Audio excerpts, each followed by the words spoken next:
and very welcome. My name is Larry. This is my channel, Lumi Level Up, and I'm a luxury lover on an average income, trying to be more mindful with my money, and this is very, very awkward. We are at a flea market in Schwabach today, and I'm here for the first time, and that's enough for the intro.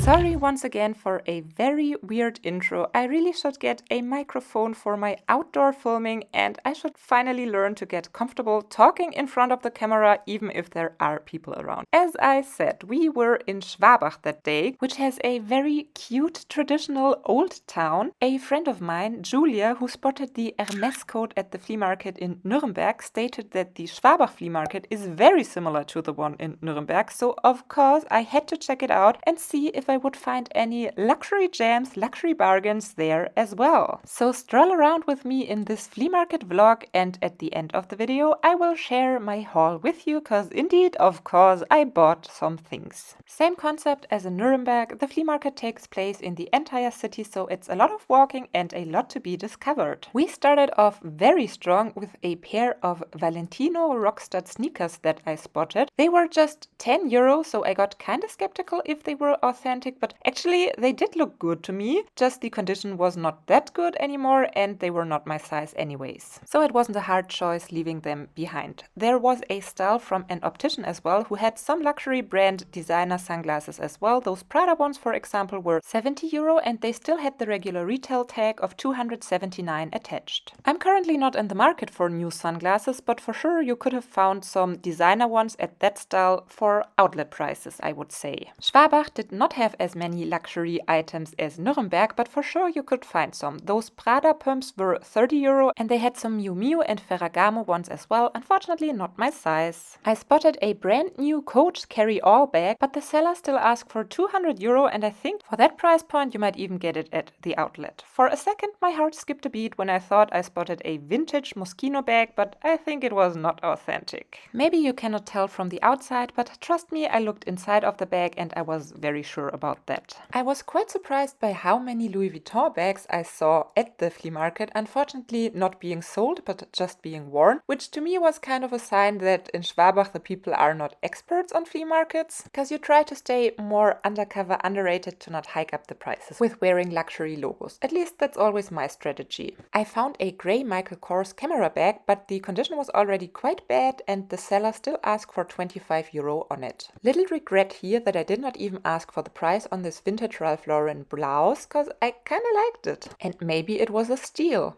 At the next style I spotted a Jean Paul Gaultier wallet. I'm really not an expert on the brand, I mainly know their perfumes, but the wallet felt really high quality. The seller asked for 5 euro and I haggled her down to 4 and bought it. Did I need it? No, but it might be a luxury gem. An older, elegant looking lady had this belt lying on her table. Of course I had to check it out, cause there is the possibility of scoring vintage Chanel and it would be another flea market dream come true for me, but when I closely inspected the belt, I don't think it was very high quality and I'm quite sure that this was inauthentic. Not just quite sure, I think I'm completely sure, cause this is not Chanel quality. Not a luxury item, but I really liked that little sequin shoulder bag. I checked it out closely just to make sure that I'm not missing some kind of luxury bag bargain, but it seemed to be unbranded, but definitely a cute bag for someone. Those Swarovski studs with all the packaging were 25 euro. They were cute but not worth it to me. Kinda tempting though was this Longchamp packing cube made out of nylon, which you can use to organize your stuff inside of a suitcase. I liked it. I think the price was okay, but I did not really need it, so I left it behind. The same seller offered a Burberry Brit blouse as well for 17 euro. A little orange box always gets me excited. This time it contained a Murakami multicolor bookmark, but the price the seller asked for was 180 euro, which I think is quite a lot. I think they might have even been cheaper back in the days when they were released, and I do not really see a need for a luxury Louis Vuitton bookmark. So this was a pass for me, but it was nice spotting it. The flea market was quite crowded crowded and hubby did not really enjoy his time, I persuaded him to come with me, but he got grumpy quite quickly, so I didn't have the best time then either, because he got quite impatient and wanted to go home. So when I spotted this stall, which had a lot of luxury clothing like this Dolce & Gabbana dress, he didn't want to wait while I was looking at the stuff. Prices were between 30 to 40 euros, so not too bad. If I would have found a luxury gem I really enjoyed. Two two-piece sets that I found really spoke to me. This Moschino blazer with a matching leopard skirt, which was 40 euro for both pieces, and they had a set of Dolce & Gabbana silk blazer and pants at the same price point of 40 euro. The blazers alone would already be worth it, so I tried them on, but unfortunately they were a tad tight on me, so I left them behind. Probably the skirt and the pants would have been even smaller on me, because I am a smaller size on my top half than on my bottom. In summary, it was fun strolling around at that flea market. It probably would have been even more fun strolling around with a friend instead of a somewhat grumpy husband. There were some luxury gems to be found, but not as frequently and as many as it is in Nuremberg. But if you enjoy luxury flea market hunts, I can absolutely recommend you my Nuremberg vlog, where I even found something Hermes. Now let me show you my haul. I did not buy a whole lot, but I do have a little haul for you. So you probably already spotted in the vlogging part this Burberry blouse, which surprisingly is a size extra small, and it definitely runs way bigger, because I think I've never been an extra small in my entire life. The seller asked for 17 euro and I suggested 15. In the end we met at 16 euro, which I think you absolutely can do for a Burberry blouse. It's from the distribution line Burberry Brit, which is a tad lower price than some other Burberry lines, but still it is very noticeably the Burberry check. It feels great, it is very lightweight. The sleeves are a tad too short for me. They would stop at a stupid length, so I just rolled them up, and I think it doesn't hurt to get a blouse like this at that price point at the flea market. Let's go on with another item I already showed you in the vlogging part.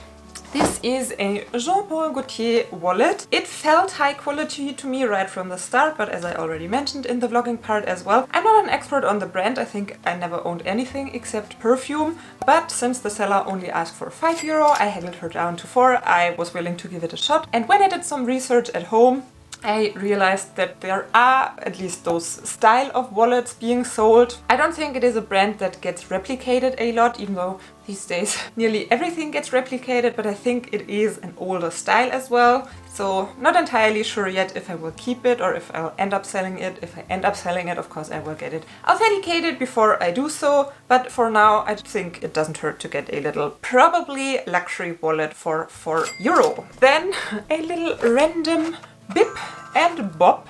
This is a frog made out of plastic and some kind of ceramic, I think this is. Not sure if you know it. You put water inside and then put this into your flowers, and then you don't have to water them every day. I think it is practical, and I bought it because my mom loves frogs and frog trinkets and everything frog related. She already has one of those in her flowers. I thought getting her another one won't hurt. It was 2 euro and I haggled it down to 1 euro and 50. Probably even at the store this would not have been a fortune, but it was just cute, and when I saw it I wanted to get it. I bought a pair of shoes, sandals, by Hugo Boss, which is a German brand, but I asked you in several videos before, you do know that brand. They are quite pricey. I think shoes easily are 200 euro, probably that's not even enough, maybe rather 400 for a pair like those. They are a 41. I told you several times I'm between 41 and 42, but they do fit me quite well. They do have some slight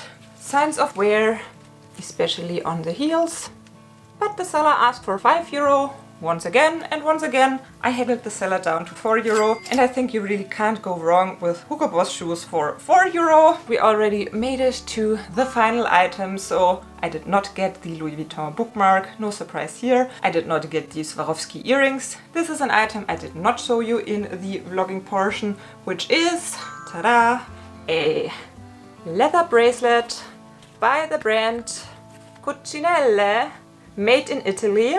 I have to admit, I liked it better from that look than I actually do like it on my hand. When I tried it on later on, I realized I'm not that sure about the look, but the seller only asked for €2 and Cochinelle is not that cheap. So I did not even haggle this time because I think €2 is already a steal for a bracelet. Leather bracelet, even coming with a little pouch. So that's everything I got at that flea market in Schwabach. Since it's nearly a drive of an hour, I'm not entirely sure if it was worth the trip, especially when having a grumpy hubby by my side. Next time I probably would set up a date with Julia and stroll around with her, really taking my time instead of rushing through the market. Definitely Nuremberg still is my favorite, so if you enjoy those kind of flea market vlogs with the option to find some luxury gems, I definitely would recommend you to watch that video as well, because there I was even far more successful. Thank you so much for watching, hope to see you next time, and bye! Should I try on the shoes for you? Probably not. It's fall winter and I don't have the most beautiful pedicured feet right now. So yeah, probably you have to use your imagination. Flowers, and then you can put water inside and you don't have to flower. Whoopsie. Oopsie patchoopsie. No one can tell me this is an extra small. Maybe as a dress, as an oversized dress.